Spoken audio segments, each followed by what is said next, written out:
Today, my special guest is Jon Erwin, and we're going to be discussing his new film, I Can Only Imagine, which opens in theaters this Friday, March 16th. Jon, thanks for joining us on today's show. Thanks so much for having me. I'm just excited about finally being here. This is the culmination of a 2-year journey for us, and I think everyone that has been involved in this story has kind of changed our lives. This movie, in some way, and so to be able to graft the audience into that and finally allow people to see this film that we've been working so hard on is pretty spectacular. Well, and before we get into the film, I want to introduce my special co-host today. This is my daughter, Amelia. This is her first time joining me on the show. Amelia, say hey hi. there. Hi. Good to see you. And I told you guys before, this is when I was 15, which she is. That was the year my career started in the entertainment industry, when I got to work run camera for ESPN because somebody got sick.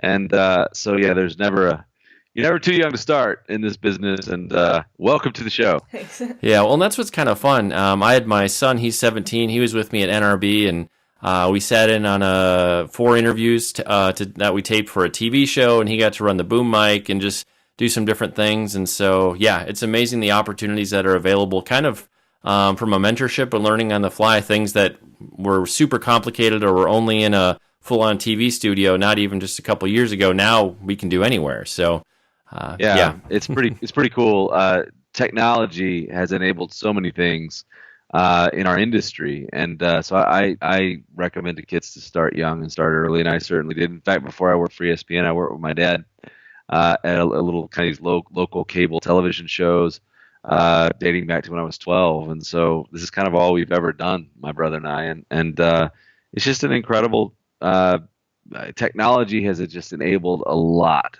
for Christians, and we got to get involved in some of these things like radio and movies and television, Amen to that. Well, first off, Jon, this is your first time on the show, so would love to hear a bit of what you might call the Jon Erwin origin story. Well, if you want to go in the superhero direction, that's up to you. But that's funny. What are 2 or 3 interesting things we should know about you, just to set a little bit of context?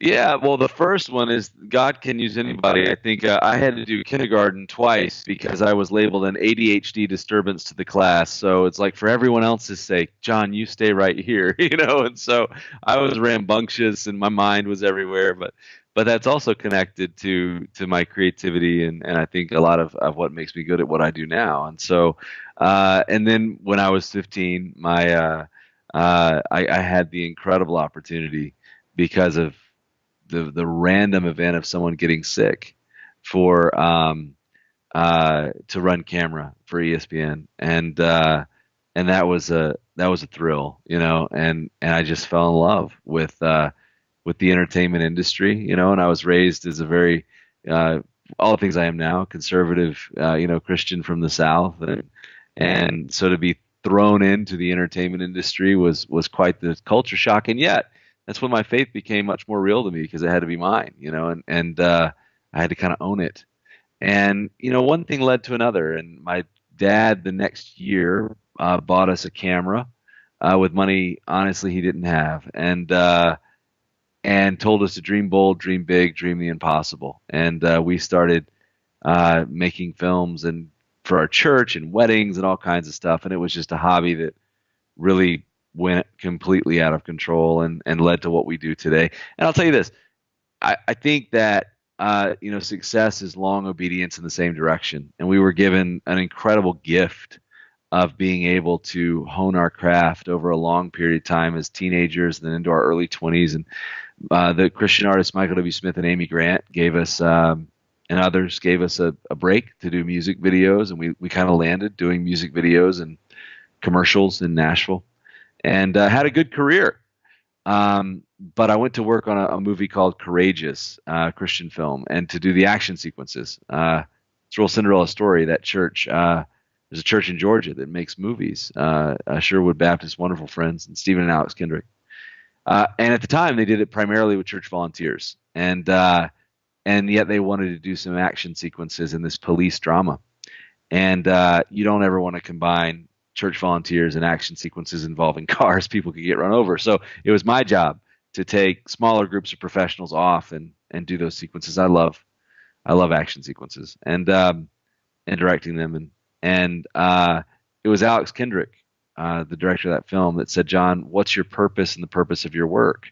And I couldn't answer the question. And not only could I not answer it, I couldn't stop thinking about it. And so um, that led to a career to calling moment, and led to what we do now, which is to tell stories that entertain and are emotionally relatable, hopefully no matter what you believe, but that really showcase the transformational power of the gospel and of Christianity, and some of those virtues we care so deeply about. Films that uplift, that kind of pull us up to the highest versions of ourselves, maybe, and bring hope as opposed to the other, and we've been doing that ever since. And I'm honored to get to make these films. Well, and looking back, when your dad got you and your brother that first camera, what was the first like big story, big film that you guys created? I'm curious. What did that look like in those early days? Hey, Everybody has one of those. Actually, the first was even before that. When I was 14, Andy and I used to go up to this youth camp in Scroon Lake, New York, called Word of Life Island. It was a great camp because um, it was an island. The kids couldn't escape. So there was 500 kids that would come every week, and we would take these little high cameras way before computer editing, and we would make these videos. And one of the first videos we made, it was called Summer Nights, and it was like a Knights of the Round Table welcome to camp extravaganza. And I thought it was great, like the next Lord of the Rings, which didn't really exist in the time. And I sat right in the middle of the auditorium to bask in my glory, and hear the audience cheer. Unfortunately, the film was truly terrible. I mean, it was a terrible movie, and we got better over time. And so the audience actually, they didn't cheer, they didn't do anything. They just sat there completely silent when it ended. And the kid beside me, who I have no idea who he was like, "Is that it? Because that was terrible." And so that was probably, I still can't get his voice out of my head. That was probably one of the great motivations behind my career, was to prove him wrong. But you got to start somewhere, and you get better and better. And I think with each lap around the practice track, we learn things, and we did that for very very very many years. And it was an honor to do that. With some of these music videos and promotional videos and documentaries and fundraisers, just all kinds of things. And then that led to what we do now. Yeah, in those early days, we all have those stories, whether you're producing a podcast or, video interviews or even trying to get into film and TV. Those first things we make we learn a lot, but so years later, when you look back and like, this was just awful, but God used it. We all have to start somewhere. So the point is to improve. Yep. Chase improvement. Just progress, not perfection. That's the goal. Amen. All right, Amelia, your turn. What sorts of things did your parents do to give you and your brother more freedom to explore your passions and creativity? Great question. I think my dad was the first to really, and my mom too. They're our biggest cheerleaders. I remember when he bought me that camera and he said, "Dream bold, dream big, dream the impossible," and that meant a lot to me. I've got this incredible family, this incredible heritage. Actually, behind me is some of the memorabilia. The logo to our company is my grandfather's airplane to World War II, and he received the Congressional Medal of Honor in World War II, which is our nation's highest award, and it means to go above and beyond the call of duty, to do more than is required of you. And that sunk deeply into our hearts and life and into our brand, because we try to go further. We try to just, go that extra mile, and sometimes it's excruciating to go just a little further than other people go.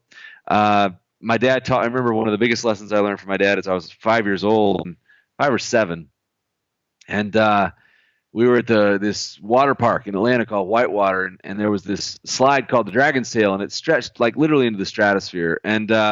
And we walked up all those steps, and I remember sitting on top thinking I could almost see the earth bending. I was so high in the air, it was like I was on a spaceship. I was terrified, and my dad didn't baby me or anything, or he didn't berate me either. He just said, "Jon, I know you're scared, but you know what? If you go down this slide, I'll buy you Dusty." Dusty was a GI Joe that I had wanted for like a year, and which was a big deal at our house. We didn't have a lot of money, and so I closed my eyes and thought, I'm gonna probably die, but I'm gonna try this. And I pushed off and went down the slide, and had the time of my life. Did it 12 more times that day, and it taught me that God's will and and whatever God's calling you to do is going to scare you. But the important thing is to let your passion outweigh your fear. And when you're afraid, just remember what God's calling you to do. Remember why you do what you do, and let that passion just be a little stronger than your fear, and you can move forward. And that was a lesson that my dad taught me, as there were many of those. And I'm very grateful for the father and mother that I've been given, and they just always encouraged us. My dad also said, if you give 20 years of your life to something, you'll master it, and I'm still on the journey there, but uh, but I think that it's almost 20 years to the day, that we finished. I can only imagine. I'm 35, and so it takes time, and I think we forget that in the Bible there's a lot of stories of long seasons of preparation for short seasons of influence, and we got to remember to really try to model excellence, and to try to earn the message that we care about by the quality in which we do things. And the only way to do that is time and experience and practice, in my opinion. So those are some of the things that I think that my parents taught me. Well, and thank you for sharing that. That's more good background context. Really appreciate that. I told your brother this, and I'll say this to you. When I first heard you guys were making a film based on one of the most popular Christian songs of all time, I was like totally skeptical. I'm like, what are they going to do with this? Because I didn't know what Bart's backstory was. I had no idea. And then when we screened the film, I was like, oh my gosh, they just totally knocked this thing out of the park. It's amazing. Incredible. So I'm curious from your perspective, like what excited you most on the front end of bringing Bart's story to life? It's something very special. Well, to me, it started with the love of a song. I mean, I Can Only Imagine was a real anchor for me, kind of a beacon of hope at a painful season of loss in our extended family. And I probably listened to it 100 times in a row and just dreamed about a world without suffering and pain and death. And not me only, millions of people have that same story. I mean, which is why it became the most played best-selling Christian song of all time. And yet, there's this incredible story behind the song. And I remember vividly when Bart said, I know God is real because of the change I saw in my dad. I watched a monster transform into my best friend and the man I wanted to become. And it was the power of that reconciliation that inspired this song. And so we all know this song is a song about heaven. What we don't know is it's a son singing it for his father, because their relationship was completely mended and restored. And when I knew that story, because we're a story first company, I'm like, man, we got to make this into a movie. This is incredible. And to see the way Dennis Quaid portrays that transformation on film is just mind blowing. He does such a good job. And this is just a very, very powerful story. It's almost like if it wasn't true, you couldn't write it. It's just that good. Well, and I can say for myself, I definitely identify with the guy who plays Bart in the film, just having dealt with challenges with my own father and reconnecting with him later in life, and so that's who I really connected with. But I'll hand it off to Amelia to ask our next question now. Which characters in the film did you most identify with? That's a great question. I think I most identified probably with Bart in the story. One of the minor themes in the film, but an important one to me, is just it's sort of like a love letter to dreamers out there, and I think there's something very brave about chasing your dream and finding your gift and being willing to use it for a reason beyond yourself. And I tell young people, you'll never be more happy than when you find your God-given gift, your unique ability, and you use it for His glory instead of your own. That's a very fulfilling. Professionally, you'll never be happier. And so I identified with that. In fact, there's a scene in the movie where Bart is confronted by all these music executives that tell him all the reasons why he'll fail. And then all he can hear is his father saying the same things. Now, I didn't have that problem. My dad is to this day our biggest cheerleader. But it was kind of therapeutic because it was so easy to write, because I just wrote all the things that movie executives had said to Andy and I about all the reasons why we would fail and wouldn't make it. And I was able to just put that on the screen. And so I identified with that. And sometimes if God's calling you to something, if God's given you a talent, if God's given you a dream, the key is just to never give up and to keep going and keep learning and just be humble and work forward. And I've learned that in my own life. And I hope that, the dreamers out there will find an inspiration in their life as well. Well, when the credits roll, if you could be sure that the viewers all took away one thought or a call to action, or they somehow move forward, changed, what would you like that to be?